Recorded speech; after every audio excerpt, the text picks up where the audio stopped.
Análisis táctico de Uruguay frente a Cabo Verde, te explico rápido. Cabo Verde arrancó con un 4-1-4-1, entre comillas, y Uruguay con un 4-2-3-1. La variante es sencilla. Cabo Verde de inmediato presentó un 4-5-1, en donde Uruguay fue curioso porque era una variante del 4-3-3 realmente, donde la idea era generar ofensiva con un rombo, como por lo regular lo propone un 4-2-3-1, pero fue curioso porque empezó a jugar de otra manera un poquito más variable, en donde se quedaba con tres jugadores centrales. Particularmente Ugarte bajaba mucho en medio de los centrales.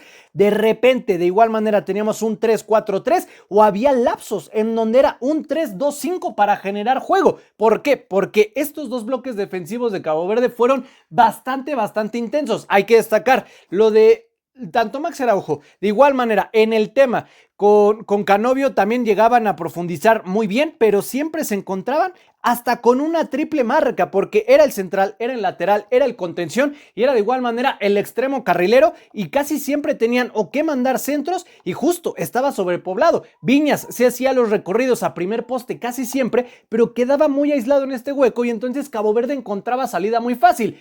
Por este tipo de situaciones Uruguay se complica absolutamente todo y tiene que definir todo frente a una España que no le va a presentar este tipo de bloques. Sí, naturalmente va a tener más espacios, pero sobre todo va a tener que enfrentar cierta velocidad, llamémosle de otro tipo de extremos, cosa que puede preocupar. ¿A qué me refiero? En la transición ataque-defensa, donde Uruguay tenía que regresar, quedaban estos huecos y es donde justamente el aspecto físico de los de Cabo Verde estaba siendo importantísimo, particularmente de Lilini, de Monteiro y de igual manera el tema de Tavares, Gilson Tavares, que no tuvo su mejor partido, sin embargo hacía recorridos interesantes. Al momento de que se te venían 4 jugadores de Cabo Verde, tú tenías que frenar las jugadas sea como sea, y justo ahí se genera esa falta en donde cracks la cobraron bien los de Cabo Verde, en este caso Lenini, pero el bote, la barrera, Muslera no la midió bien, tal vez pensando en que la barrera lo iba a tapar. Realmente todo mal, 1-0. ¿Qué pasa? Que naturalmente otra vez Cabo Verde con el 4-1-4-1 regresaba al 4-5-1 y ocupaba todos los carriles. Había momentos en los que básicamente ya era, para no perder tanto equilibrio, un 3-3-4. Es decir, la formación de Uruguay la voltearon. Ya no era la variante del 4-3-3, era un 3-3-4, pero te seguías quedando con muchos huecos. Sí, Viñas hacía los recorridos.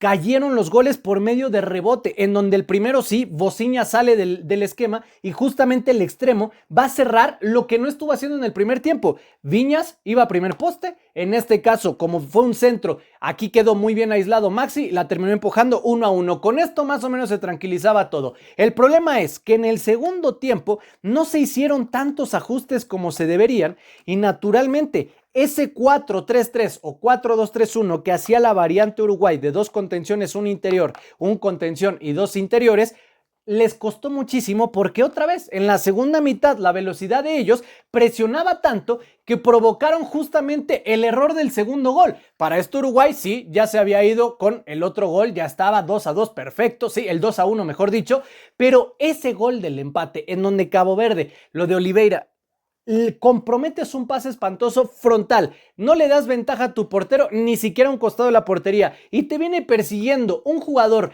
que si algo tienes fondo físico realmente complicó todo. Es decir, esos pequeños detalles en la transición ataque-defensa por dejar tantos huecos le han costado tanto en el partido de Arabia como ahorita con Cabo Verde, que supieron anularse bien. Ojo, también sufrieron demasiado y se notó ciertos huecos, particularmente en el área. Bociña estuvo bien, obviamente jugando su área, pero independientemente de eso, no había tanta generación porque siempre iban por el fondo físico y los de Uruguay les daban todo el espacio. Son aspectos que tienen que corregir de cara a su último partido porque España es un equipo, deja tú con un buen fondo físico, con muchísimo colmillo, con muchísimo oficio, más experiencia y sobre todo se viene un partidazo. Los dos encuentros de este grupo van a ser una cosa tremenda. Para terminar, vamos a ponerte el que nosotros pensamos fue el top de los mejores y los peores jugadores en este encuentro. A ver si estás de acuerdo. Chécalo muy bien.